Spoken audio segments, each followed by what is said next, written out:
triplex villas at Kollur, APR Projects. Okay, మీ పార్టీకి సంబంధం లేని సబ్జెక్ట్ అడుగుతున్నాను. ఒక పార్టీ అధ్యక్షుడిగా మీ కామెంట్ కావాలి కాబట్టి, తాడిపత్రిలో జేసీ ప్రభాకర్ రెడ్డి గారు December 31st నైట్ ఉమెన్స్ కోసం, మహిళల కోసం ఒక కార్యక్రమం ఏర్పాటు చేశారు. దానికి సంబంధించి ఒక సినీ యాక్టర్ మా ఇద్దరు బీజేపీ నాయకురాలు మాధవీలత గారు కావచ్చు, ఇక్కడ ఉన్న యామిని శర్మ గారు కామెంట్ చేశారన్నమాట. అదొక పెద్ద వార్ జరుగుతోంది, అదేమన్నా మీరు గమనించారా? దీని గురించి నాకు సమాచారం లేదన్న. ఓకే, ఇంకా మీకు సమాచారం లేదు కాబట్టి ఇకపోతే రామచంద్ర యాదవ్ గారు ఎప్పుడు కూడా సనాతన ధర్మము, హిందూయిజము, హిందూ ధర్మము, అది ఇదని ఎప్పుడు కూడా పూజలు ఎప్పుడు చూసినా మీరు యాగాలు, హోమాలు, పూజలు చేస్తూనే ఉంటారు కదా. హిందూ ధర్మం గురించి, సనాతన ధర్మం గురించి ఇంత చక్కగా మాట్లాడుతుంటారు కదా.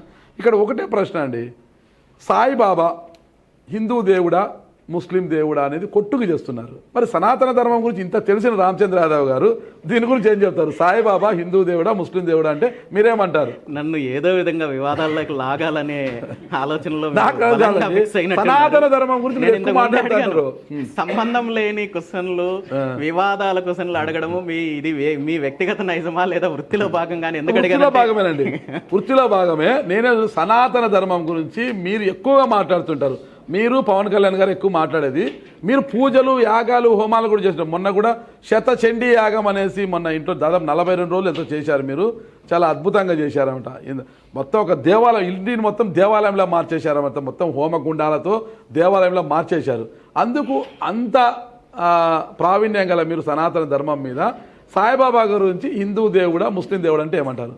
దీనికంటే ముందు మనం తెలుసుకోవాల్సిన విషయం ఏంటంటే, సాయిబాబా ఏ రోజు, సాయిబాబా అంటే షిరిడి సాయిబాబా, మిగిలిన సాయిబాబాలు కూడా కావచ్చు, షిరిడి సాయిబాబా కావచ్చు, పుట్టపర్తి సాయిబాబా కావచ్చు, సత్య సాయిబాబా, వీళ్ళెవ్వరూ కూడా నేను దేవుడు అని చెప్పలేదు.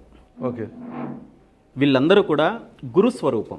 ఓకే, గురుస్వరూపంగా మనము గురువులను పూజించే సాంప్రదాయము సనాతన ధర్మంలో, హిందూ ధర్మంలో ఉంది. ఇది సనాతన ధర్మంలో గురువుని పూజించడం అనేది ఎక్కడ మతానికి సంబంధించిన అంశం కాదు. ఏ మతంలో పుట్టారు, ఏ మతంలో చేశారు. సాయిబాబా గారు ఆయన జీవిత చరిత్ర చదివినట్టయితే మనము చూడొచ్చు, ఆయన కృష్ణ మందిరం కట్టించారు, కృష్ణుడి భజనలు చేశారు. ఇక్కడ సనాతన ధర్మం సిద్ధాంతం ఏదైతే ఉందో దాని గురించే చెప్పారు తప్ప ఆయన వేరే రకంగా ఏం చెప్పలేదు. కాబట్టి ఆయన్ని 100% గురువుగానే చూడాలి.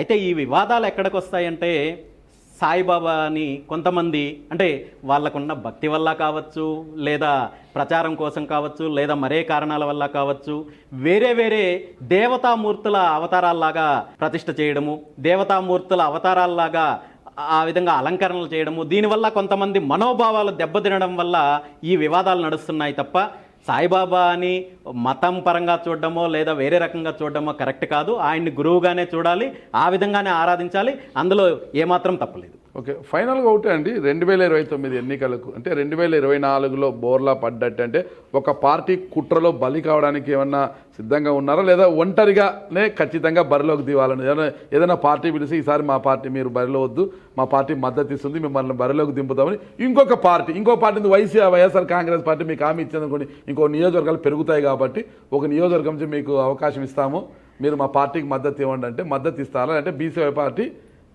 స్ట్రైట్గా పోటీ చేస్తుంది. బీసీవై పార్టీకి ఇప్పుడున్న ప్రధాన లక్ష్యము పార్టీ నిర్మాణము, పార్టీ బలోపేతము, ప్రజా సమస్యలపైన పోరాటం.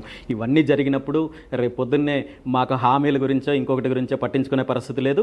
ఆ రోజు ఎలక్షన్ వచ్చినప్పుడు, ఆ రోజు దానికి సంబంధించిన అలయన్స్ గురించో లేదా ఇంకొక విషయం గురించో మాట్లాడాల్సి వచ్చినప్పుడు అప్పుడు మాట్లాడచ్చన్నా. ఇప్పుడు ఆ అవసరము లేదు, దాని గురించి ఆలోచన చేయాల్సిన అవసరము లేదు. మా ముందున్న లక్ష్యం అయితే పార్టీని బలోపేతం చేయడము, ప్రజా సమస్యలపైన పోరాటం. ఇందులో ఇంకా వేరే సెకండ్ ఆలోచన కానీ సెకండ్ అభిప్రాయం కానీ ఏం లేదు. ఓకే, పూర్తి స్థాయిలో తీసుకుంటే బీసీవై పార్టీ యొక్క భవిష్యత్ కార్యాచరణ ఎలా ఉండబోతుంది? ఖచ్చితంగా సంక్రాంతి తర్వాత జిల్లా పర్యటనలు మొదలు పెడుతున్నాము. ప్రతి జిల్లాలో కూడా పార్టీకి సంబంధించిన నాయకులు ఉన్నారు, కార్యకర్తలు ఉన్నారు. దీనికి సంబంధించిన ఒక ప్రణాళికబద్ధంగా, నిర్మాణాత్మకంగా పార్టీ నిర్మాణం చేపట్టి, అదేవిధంగా ప్రభుత్వం చేసే ప్రజా వ్యతిరేక విధానాలపైన ప్రభుత్వం మంచి చేస్తే మంచి చెప్తాము, అదేవిధంగా వ్యతిరేక విధానాలు చేస్తే, ప్రజలకు వ్యతిరేకంగా ఏదైనా కార్యక్రమం చేస్తే దాని మీద పోరాడతాము, పార్టీని బలోపేతం చేస్తాం. ఖచ్చితంగా బీసీవై పార్టీ ఏ ఆశయంతో వచ్చిందో ఆ ఆశయాన్ని సాధించేంత వరకు కూడా పోరాటం చేస్తాం. అందులో ఫైనల్గా తీసుకుంటే పాదయాత్రలకు ఆద్యుడు వైఎస్ రాజశేఖర రెడ్డి గారు, పాదయాత్ర చేసిన ప్రతి ఒక్కరు కూడా ఆ పార్టీ అధికారంలోకి వచ్చింది.